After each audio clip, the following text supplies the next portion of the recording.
Catedral de Chartres, símbolo do renascimento espiritual na Idade Média, e como a gente pode colocar nos dias de hoje, né, esse momento que a gente está vivendo de renovação espiritual. Chartres, para mim, faz parte da minha história.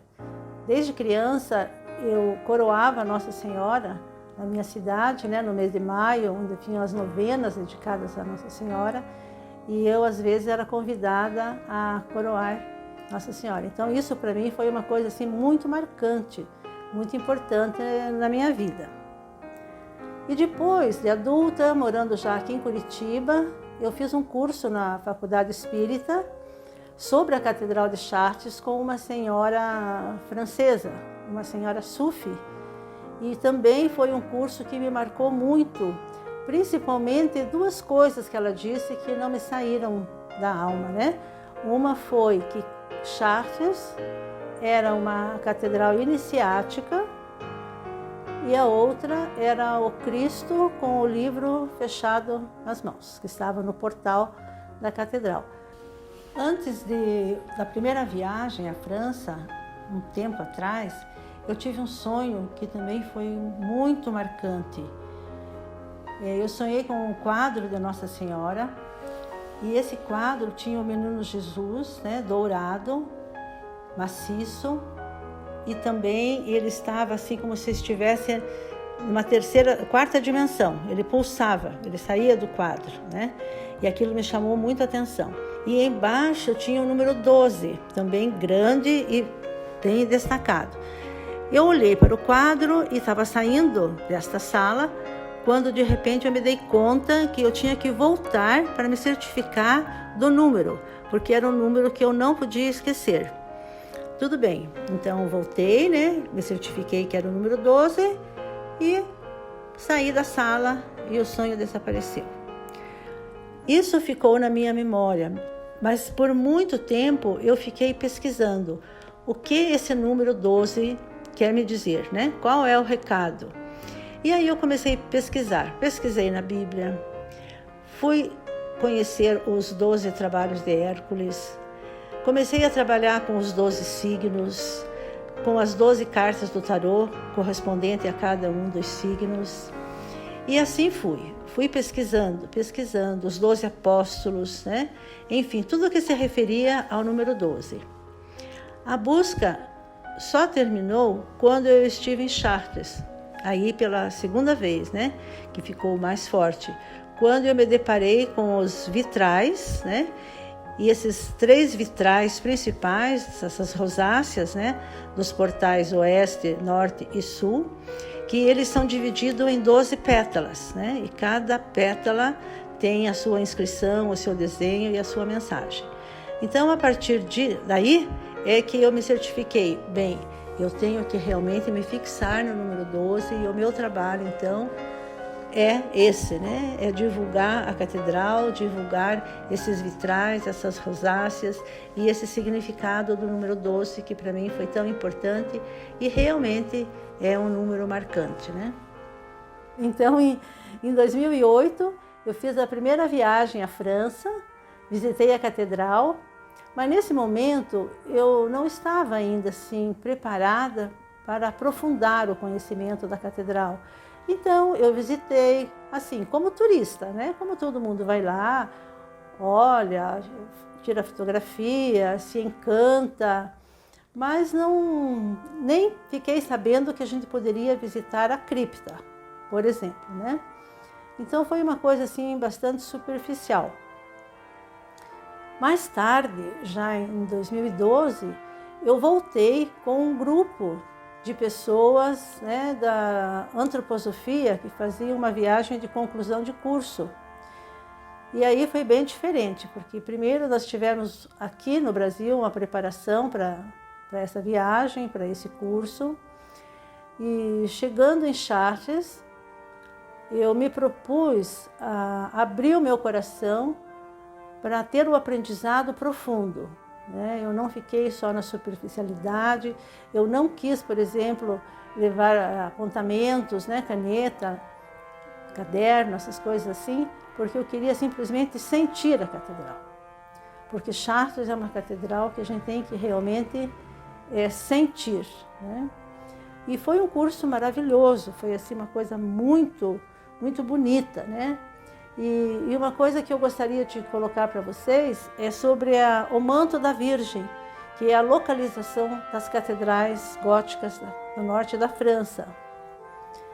Essas catedrais foram construídas a uma distância de 100 a 150 quilômetros de Paris. Chartres, em 80 quilômetros, é uma viagem de 1 hora de trem. E essas catedrais foram construídas de uma forma muito, muito misteriosa, com um conhecimento muito antigo, dos antigos celtas, né? Porque isso vem já desde muito antes da era cristã. Então, as estrelas que compõem o manto da Virgem no céu têm correspondência com pontos telúricos. Então, essas catedrais foram construídas, né, em lugares, em vilarejos, em lugares assim, sem nenhuma notoriedade, né, política, econômica. Era realmente um ambiente rural, cidades muito pequenas, mas, no entanto, são pontos de encontro da energia cósmica e da energia telúrica. Então, essa é a força de Chartres, é essa ligação do céu e da terra, né? Então, isso é uma coisa assim, muito importante da gente saber. Então, a história de Chartres, né, a Nossa Senhora de Chartres, surgiu de um sonho de um celta. O sonho dele era a gravidez de uma mulher que daria luz ao Salvador do mundo. E um druida esculpiu em madeira essa Nossa Senhora, essa imagem, né, dessa mulher grávida, e colocou sobre um dolmen. E ali ficou essa imagem e eles começaram a venerar, porque ali também existia um poço de uma água considerada curativa, uma água transformadora, tá? Então essa água, vinham pessoas depois de toda a Europa para serem curados. E aí foi construído primeiro uma pequena igreja e mais tarde o bispo Fulbert desenhou, né, um estilo de uma igreja românica que hoje é a cripta. Existe embaixo, no subsolo da Catedral de Chartres, né? Então, isso é uma coisa assim muito importante, esse poço com essa água, porque a gente visitando a catedral e visitando a cripta, a gente vê que esse poço está lá, embora fechado. Ele foi fechado, né? Pela heresia, né? Eles consideravam coisas muito heréticas. E depois tem a iluminação, hoje em dia uma iluminação elétrica ao redor do poço, mas está completamente fechado. Mas a visita, né, à cripta é algo muito marcante, muito forte, porque lá na cripta existe a imagem da Nossa Senhora sus terra, como ela é chamada, Nossa Senhora sob a terra, né? E essa cripta é considerada também como se fosse o ventre da terra, né? É um lugar quando a gente adentra, a gente sente assim uma coisa muito sóbria, muito forte, difícil até da gente explicar isso, porque é uma coisa realmente do sentir, né, do coração. É como se a gente estivesse dentro de um grande útero, tá? E isso é uma renovação. E falando, né, em renovação, a Catedral de Chartres tem uma característica que eu acho maravilhosa, que é o símbolo do renascimento espiritual, né?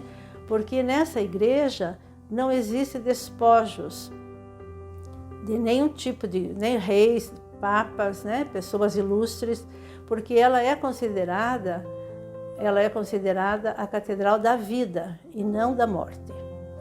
Então, tanto é que no portal norte, né, nós temos a Santana, Maria, com Maria no colo, Isabel, mulheres todas, né, sinalizando, né, a renovação. Então, essa característica de Chartres é muito importante e muito marcante mesmo. Na Catedral de Chartres há uma relíquia, e essa relíquia é bastante incomum para uma igreja, pois trata-se do vestido da Virgem Maria usado no dia em que Jesus nasceu. Então, a história da catedral e a sua mensagem, ela tem estreita ligação com essa relíquia. Data essa relíquia de 876, quando foi doada à igreja por Carlos o Calvo, neto de Carlos o Grande, que foi doada pelo imperador bizantino como agradecimento pela derrota dos mouros e guardada na capela do palácio.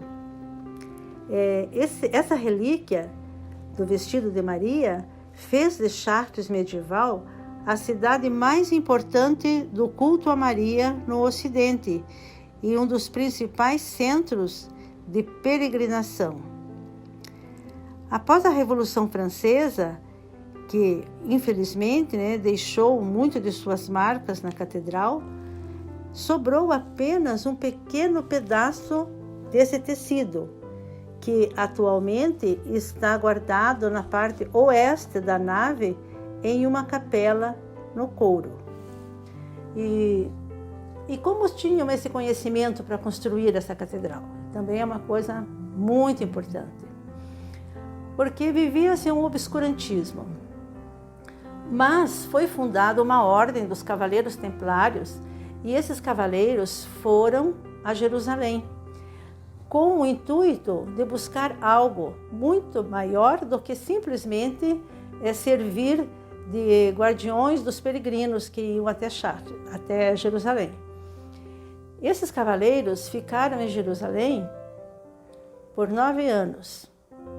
E quando voltaram, depois de terem escavado o Templo de Salomão e descoberto a Arca, eles voltaram para a Europa com todo esse conhecimento. Só que eles eram cavaleiros da Ordem de Cristo, mas eram homens soldados. Eles não tinham cultura, não tinham conhecimento suficiente para interpretar o que havia na Arca. Nessa Arca, além dos ensinamentos da tábua de Moisés, existiam muito mais coisas. E aí foi preciso, na volta deles, no mosteiro de Cîteaux, eles começarem a traduzir esses manuscritos, esses estudos. Mas mesmo assim, nesse mosteiro, eles ainda não tinham suficientemente consciência para entender tudo aquilo. Aí eles buscaram o movimento, um outro mosteiro, o mosteiro de Clairvaux, e eles começaram então a pedir ajuda aos árabes, porque os árabes já na época eram muito mais avançados, muito mais avançados, na matemática, na geometria. Então eles conseguiam juntos, ir tendo esclarecimento. Então nesse período começou a construção das catedrais, e elas foram construídas, assim, mais de 20 catedrais foram construídas todas ao mesmo tempo. Não se sabe como, o dinheiro logo apareceu, porque os templários se tornaram homens de negócios, eles tinham muitas fazendas, eles foram os primeiros, assim, homens que descobriram a parte de como comercializar, como se fosse hoje em dia um cheque, Mas eles tinham também prestavam muito dinheiro a juro, porque eram juros menores do que os judeus na época, então eles ficaram muito ricos. E isso tudo ajudava no financiamento das catedrais. As catedrais, essas catedrais góticas, Por que o gótico? O gótico é um estilo bem diferente do românico. No período românico, as igrejas eram baixas, atarracadas, e o homem dentro dessa catedral, dessa igreja, se sentia oprimido. E na catedral gótica, era bem diferente, né? Porque era muita elevação, era tudo para o alto. O homem tinha que se manter em pé com a coluna ereta e olhar para cima, olhar para o céu. E com isso ele fazia, né, essa alquimia, essa transformação dentro dele, olhando para o alto, olhando para o céu, sentindo-se mais liberto. Então, o gótico surgiu assim muito de repente. Não foi assim um processo arquitetônico que foi lentamente passando para o gótico. Foi rápido, porque foram os ensinamentos que eles trouxeram da geometria sagrada. Porque toda a Catedral de Chartres, né, ela é baseada em cálculos geométricos, mas não da geometria comum, era a geometria sagrada. O que é essa geometria sagrada? Basicamente, a geometria sagrada ela é tirada da elipse, né, do encontro de dois círculos, e desse encontro forma essa elipse que é chamado mandorna. E ali é como se fosse um útero da onde se tiraram os números e as proporções. Então, as proporções da Catedral de Chartres são maravilhosas e elas estão ali para ajudar o homem a elevar a sua consciência, a mudar o nível de consciência. E os vitrais do gótico, que também é uma característica do gótico, além das ogivas, né, para o alto que elevavam, os vitrais também são uma característica. Os vitrais são de suma importância, são maravilhosos. Não é um simples vidro que foi pintado. Aquela tinta com a qual eles pintavam os vitrais, esse vidro, era uma tinta preparada com muitíssimo requinte. Eram os alquimistas que preparavam essas tintas. E alguns dos vitrais, por exemplo, eles têm às vezes mais de 40 camadas de tinta. E era um preparo de tal requinte para que a luz solar, ao transpassar o vidro, ao transpassar aquelas cores, ela chegasse até o homem e, por si só, era capaz de fazer a transmutação, de fazer a alquimia, né? Porque ela retirava dos raios solares tudo aquilo que fosse nefasto ao homem. E ela captava também, mesmo durante a noite, esses vitrais captavam a vibração das esferas, dos planetas, das estrelas, e permitia que pela manhã esse brilho, essa luz orvalhasse os homens quando chegassem dentro da catedral. Então os vitrais são muito importantes, né? Muito lindo, embora muitos bispos não tenham entendido isso e tivessem mandado raspar alguns vitrais para que ficasse só a luz branca direta à luz solar. Por exemplo, muitos deles são originais, né? Porque eles conseguiram mais de 170 vitrais fossem desmontados na época da guerra e encaixotados e levados para as grutas nos Pirineus, para serem, né, preservados. E só depois da guerra é que eles voltaram e foram novamente reconstruídos. Os vitrais, eles contam a história da Bíblia, né? Porque o povo era iletrado, não tinha conhecimento, eles não eram analfabetos. Então a Bíblia era contada através dos pedacinhos do vitral, né? Existem muitos vitrais lindos mesmo, mas me chama a atenção, por exemplo, o vitral do Zodíaco, porque se veja, numa igreja católica, né, eles permitiram que fossem colocados, né, uma coisa que era totalmente contra o conhecimento e a aceitação da igreja. Então isso me chama muita atenção, o vitral do Zodíaco, o vitral, por exemplo, o vitral de Maria Madalena, que é belíssimo, e conta a história de Maria Madalena e dos outros cristãos que saíram fugidos da Palestina logo após a crucificação, né? Conta então toda a chegada desse grupo de pessoas que vieram num barco à deriva e chegaram à costa da França. E esse grupo se dispersou, né? Cada um foi fazer a sua evangelização numa região do sul da França. Eles chegaram em Sainte-Marie-de-la-Mer, né? E ali estava nesse barco Lázaro, Marta, Maria Josefina e várias outras pessoas, né, que vieram juntas. E Maria Madalena se refugiou na região ali da Provence, né, e viveu por 30 anos. E isso é contado no vitral da catedral, né? Então isso é uma coisa assim muito interessante da gente observar. Então esses vitrais têm toda essa significação, né? E Chartres até hoje é considerada a cidade dos vitrais, né? Porque a fama ficou tão grande dos vidraceiros que até hoje ela tem essa notoriedade. Sobre Chartres ainda a gente deve falar sobre os portais, né? São 3 portais muito importantes com as suas rosáceas e as suas significações. Por exemplo, o portal oeste, que é a fachada central, que é também conhecido como o portal do rei, ele tem 3 subdivisões, né? A parte central, onde está Cristo, em cima, né? Dentro de uma mandorla, como eu falei, que a mandorla é como se fosse um grande útero, que é o encontro, né, dos 2 círculos, e ele está, em volta dele estão os 4 animais que representam, que são falados no Apocalipse, né? O leão, o anjo, a águia e o boi.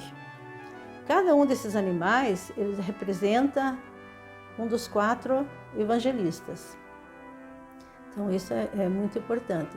E temos também nesse portal, do lado direito, as sete artes liberais, porque o resgate, né, dessa cultura grega na escola filosófica de Chartres foi muito importante.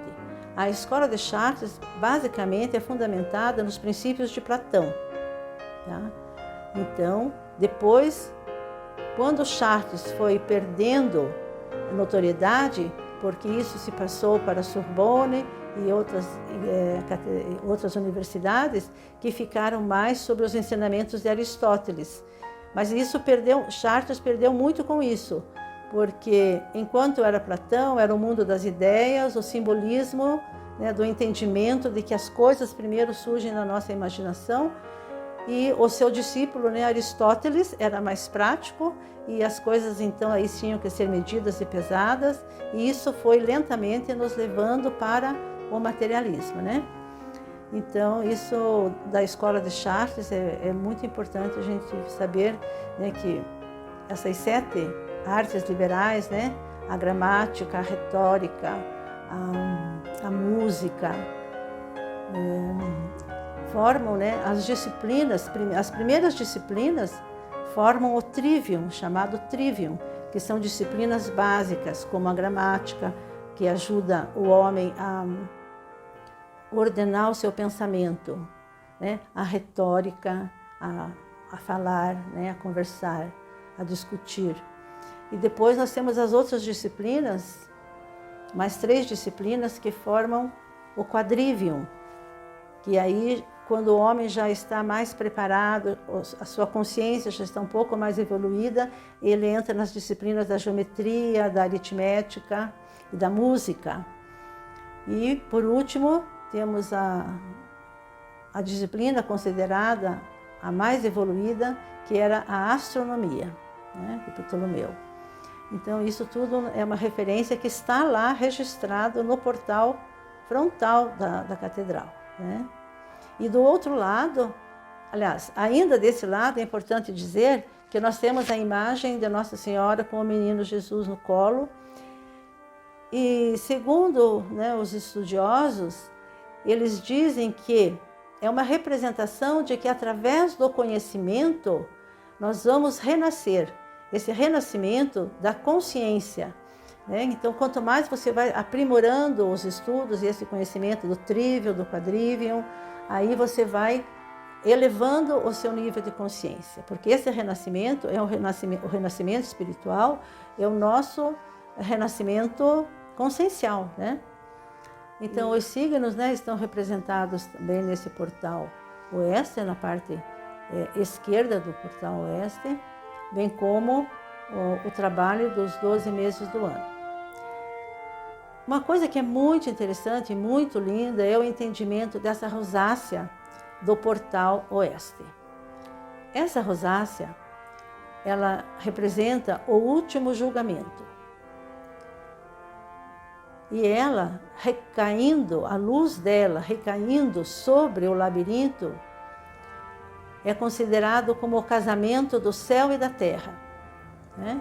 Porque ela recai exatamente sobre o labirinto, é a mesma medida, né?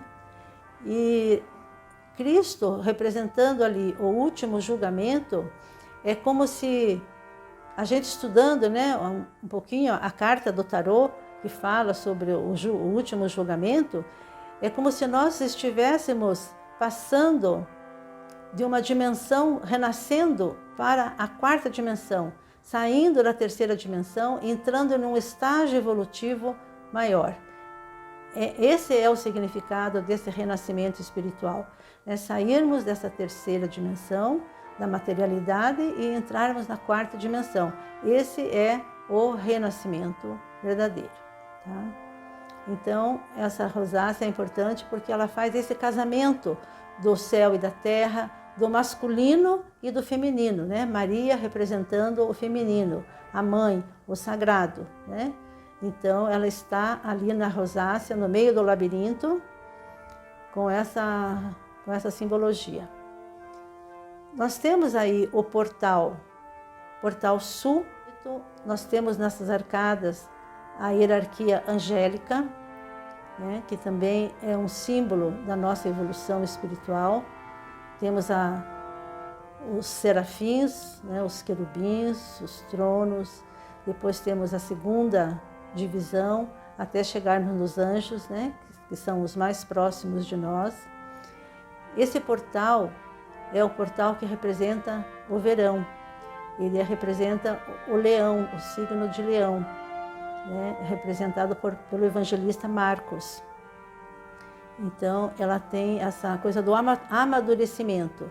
Se no portal, na rosácea do portal oeste, vamos dizer, a evolução espiritual, na rosácea sul é a renovação, a maturação. Tá? Depois nós temos o portal norte, que é um portal onde quase não há luz do sol, é dedicada a Aquário, ao signo, né, de Aquário, e é representado pelo homem ou o anjo. O inverno é a estação que é representada nesse portal. Tá? E o lado leste é representado por Lucas, é o equinócio de primavera. Tá? Lucas, que é representado pelo boi, né? Então aí estão as 4 identificações, né? Oeste é o escorpião, representado pelo evangelista João. O sul, né? Marcos, o verão. No portal, na rosácea norte, nós temos Mateus, né? Que representa o homem. E no final é Lucas, né? O evangelista Lucas, representado pelo boi. Então, esses são os 4 animais que estão em volta de Cristo naquela mandorla que a gente tinha mencionado anteriormente, né? É muito interessante a gente observar na catedral também o labirinto, né? O labirinto, vamos dizer assim, é o símbolo, talvez o mais importante como iniciação para nós, né? Porque ele representa a primeira tábua. Nós temos 3 tábuas na catedral, no piso da catedral, representado pelas suas medidas, né? O primeiro é o círculo, depois nós temos o quadrado e depois a tábua retangular. Essa parte redonda é representado pelo labirinto. O que é o labirinto? Quando você entra no labirinto, você começa a tua jornada, né? Você vai da direção a oeste, em direção à parte sagrada da igreja, na parte do coro, onde está o altar central, né? Então, no labirinto, você vai deixar, né, as suas emoções negativas, você vai caminhando no labirinto e você vai se desconectando.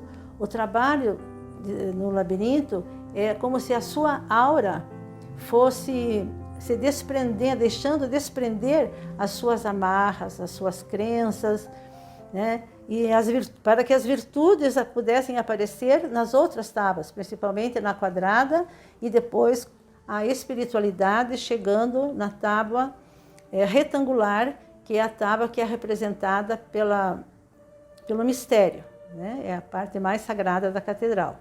Então, o labirinto é o primeiro. No labirinto nós vamos caminhando, aquelas circunvoluções do labirinto, né, que representam também no nosso corpo as circunvoluções do nosso cérebro, as nossas digitais, o nosso intestino. Então, nós temos esse labirinto dentro de nós, né? E o labirinto é o arquétipo, é o símbolo da nossa própria jornada, da nossa vida, né? Quando entramos aqui nesse mundo, nós entramos nesse mundo materialista, de busca, de crescimento, de aprendizado e de evolução. O nosso objetivo aqui é esse renascimento espiritual, né? Por isso que eu disse bem no início, né? No século XII, a catedral representava esse renascimento. E hoje, quando a gente entra no labirinto com essa intenção de fazer esse trabalho profundo com a nossa alma, né, a gente está também nesse processo evolutivo. Isso foi muito resgatado por Jung, né, no trabalho do herói, porque o Teseu é o ser humano, é o homem, né, que vai em busca do Minotauro. E a intenção não é somente matar o Minotauro, mas é trazer o Minotauro para a luz. É trazer as nossas sombras, né? Porque o Minotauro representa as nossas trevas. O Minotauro representa os nossos instintos, né? Toda a nossa parte instintual é representada pelo Minotauro. E para Teseu sair com segurança do labirinto, Ariadne lhe forneceu um novelo de fio. Ariadne era uma princesa de muita beleza, de muita cultura, de muita bondade, uma pessoa com muitas virtudes. Ela apaixona-se por Teseu, e né, isso é o mito, né, original. E apaixona-se por Teseu para que ele não morra, então ela entrega esse fio de prata. Esse fio representa o amor. Então, para a gente adentrar o labirinto, a gente precisa adentrar com muito amor, né? Com esse entendimento de que nós vamos trazer as nossas sombras para a luz, né? Então, o trabalho do labirinto é um trabalho assim que para mim foi muito forte quando eu estive lá com esse grupo de brasileiros, porque quando eu comecei a caminhar, assim, a representação mental que me veio foi dos monges na Idade Média caminhando de joelhos para chegar no centro do labirinto. Isso acontecia quando os monges já estavam velhos ou doentes e não podiam ir até Jerusalém. Então, simbolicamente, eles faziam esse percurso de joelhos no labirinto até chegar no centro. Tá? Então, esse é uma simbologia muito interessante, né, do labirinto, desse trabalho do autoconhecimento, né, do autoaprimoramento.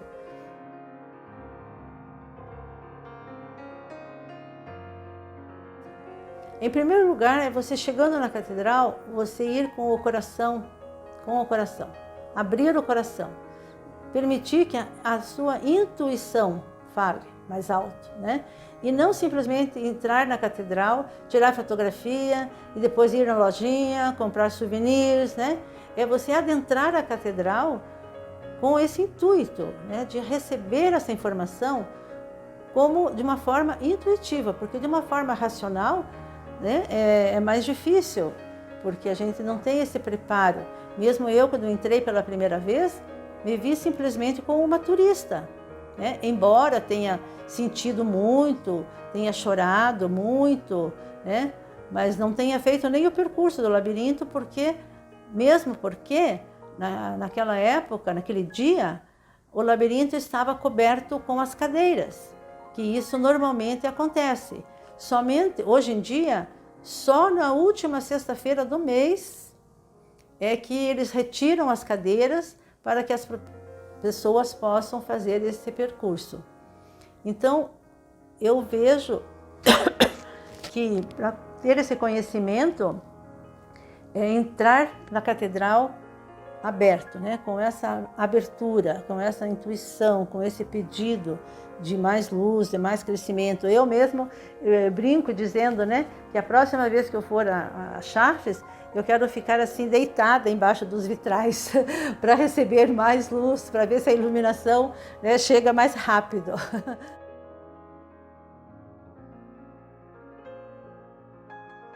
Quando a gente encerrou o curso lá em Chartres, a professora perguntou a todos nós, né, o que a gente levaria, né, traria para o Brasil daqueles ensinamentos. E me veio assim claramente, eu nem pensei, mas eu simplesmente respondi que nós seremos os artífices da nova catedral, né? E eu respondi isso assim de uma forma tão impetuosa, né? E que então eu vim com a imbuída dessa ideia, né? Desse sonho de divulgar o labirinto. E chegando aqui em Curitiba, eu logo encontrei uma amiga que sabia um pouco do labirinto, né? E a gente então combinou de fazer um trabalho meditativo uma vez por semana, né? A gente oferecia esse trabalho ali no Espaço Mirabilis e as pessoas iam, a gente fazia o trabalho, né? Andando no labirinto, embora, né, fosse um labirinto não com as medidas corretas, né? Mas hoje em dia, por exemplo, existe também em São Paulo alguns hospitais que já estão trabalhando com o labirinto, né? Existe no hospital que tem um médico neurologista que faz inclusive uma pesquisa, né? Com as pessoas, antes delas entrarem, elas fazem a medição do pulso, para ver depois, quando terminam a caminhada novamente, para ver a medição, se a pessoa ainda está estressada, se ela está mais calma, mais relaxada. E mesmo aqui em Curitiba também, a gente está tentando fazer isso, né? A gente está tentando com uma amiga, a Carla, levar um labirinto assim nos parques, né? Durante um sábado, nos dias de sol, que a gente possa então estar orientando as pessoas como fazer essa caminhada. E também já formatamos um curso, né, sobre o labirinto, com várias atividades que representam a catedral, né? Por exemplo, a gente tem um trabalho muito bonito com os pecados capitais. Até a Idade Média, eles não tinham essa nomenclatura. Eles eram chamados de pensamentos ruins. Depois, a Igreja, né, se apoderou dessa nomenclatura e começou a chamar de pecados capitais. Mas, na verdade, é a parte dos nossos instintos. E cada uma dessas pétalas tem uma denominação. Por exemplo, uma pétala dessa rosa central que tem no labirinto é a fé, a outra é o serviço, né? A outra é a renúncia, a outra é a abundância, a outra é o perdão e a outra são os pensamentos ruins, né? Então, esses pensamentos ruins, então depois a gente desdobra isso trabalhando essa nossa parte instintual, que é a nossa sombra, que é a representação do labirinto. Então, esse trabalho, esse curso que a gente dá é interessante porque a gente vai trazendo, por exemplo, essa mesma pétala, essas 6 pétalas, né, que compõem essa rosa, também a gente trabalha com as súplicas do Pai Nosso. Cada pétala representando uma súplica do Pai Nosso. Então, também é uma atividade que a gente desenvolve nos nossos cursos. Temos também um trabalho bonito com as pedras preciosas, porque as pedras preciosas que já vêm lá do Templo de Salomão, que a gente encontra isso na Bíblia, né? as colunas do templo, embaixo de cada coluna há uma pedra preciosa, havia uma pedra preciosa. E essas pedras preciosas estão representadas, por exemplo, na catedral, no peitoral de Araão, em um dos vitrais, né? Na parte da rosácea norte, por exemplo, nós encontramos Araão, e no peitoral de Araão nós vemos as 12 pedras preciosas. E a partir disso, o Jean-Yves Leloup, né, que é um teólogo, um homem assim de muito conhecimento, de muita cultura, ele tem um livro que se chama O Apocalipse de João, onde ele desenvolve um trabalho com as pedras preciosas e cada pedra representando um tipo de amor, sendo que as 4 primeiras pedras representam o trabalho com o nosso ego, né? Com a nossa vaidade, com o nosso orgulho, enfim, com a nossa competição. As outras 4 pedras daí trabalham a parceria, quando você já consegue trabalhar com o outro sem competir, mas simplesmente na entreajuda. E depois as outras 4 pedras, aí você já se aproxima, né, da filosofia perene, da divindade. Então você já está num outro nível de consciência. Então cada pedra, cada tipo de amor como um nível de consciência. Isso tudo a gente faz no nosso trabalho, né?